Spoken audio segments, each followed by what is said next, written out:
So thank you everyone for coming to our groundbreaking. I don't have a very loud voice, so I'll yell as best as I can without me shouting at you. So I'm Kirsten York, CEO of Community Action Council of Lewis, Mason, and Thurston Counties. This is a really exciting day for us. This project has been in the works for over 5 years. So groundbreaking is really special. It's the start of our construction for our expansion for Monarch Children's Justice and Advocacy Center.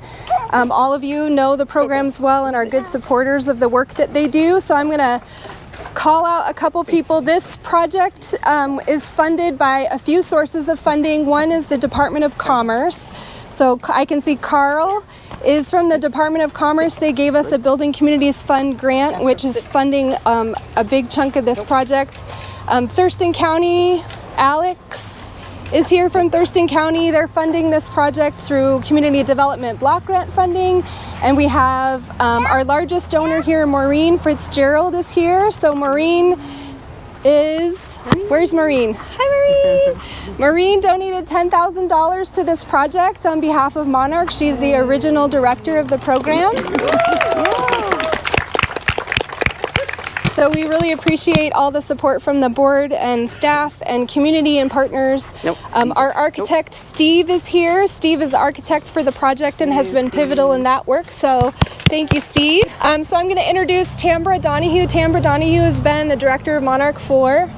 Oh my goodness, 14 years. 14 years? 14 years. She's been here almost 20 years. Yeah. Tambra has told us that she is eventually going to live a life outside of this work in about 1.5 years. So we're very excited for her next adventure and holding on to all the good things happening here with her here. So Tambra, thank you for all you do. There you go. Thank you, Kirsten. Thank you, everybody, for being here at the groundbreaking meeting. I'm so excited. I cannot tell you how excited I am. Lynn is my predecessor in the mental health clinical director. Thank you for coming. Thank you, everybody, operations team, for putting this together.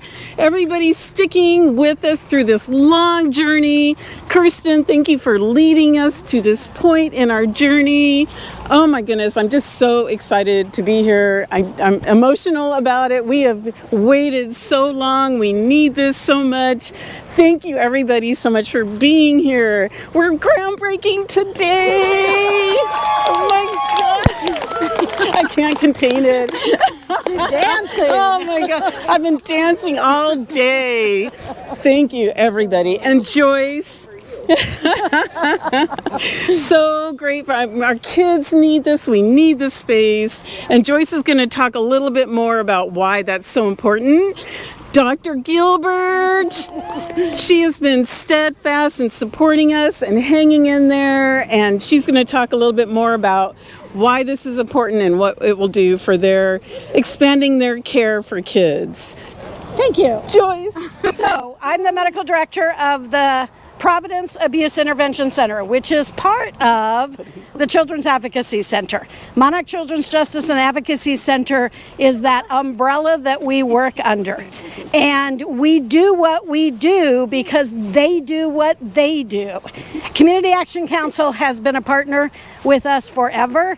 We were in space that was too small for us back on Golf Club Road.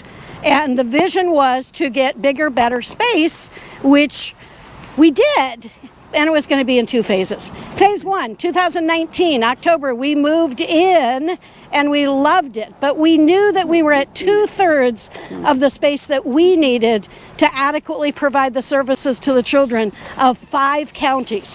Thurston, Mason, Lewis, Grays Harbor, and Pacific counties sends children to us for their care. They are referred to us by CPS, by law enforcement, and by medical providers.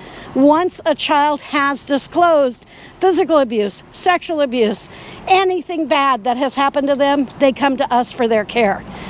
With the ability to give the best care, we can change the trajectory of that child's life.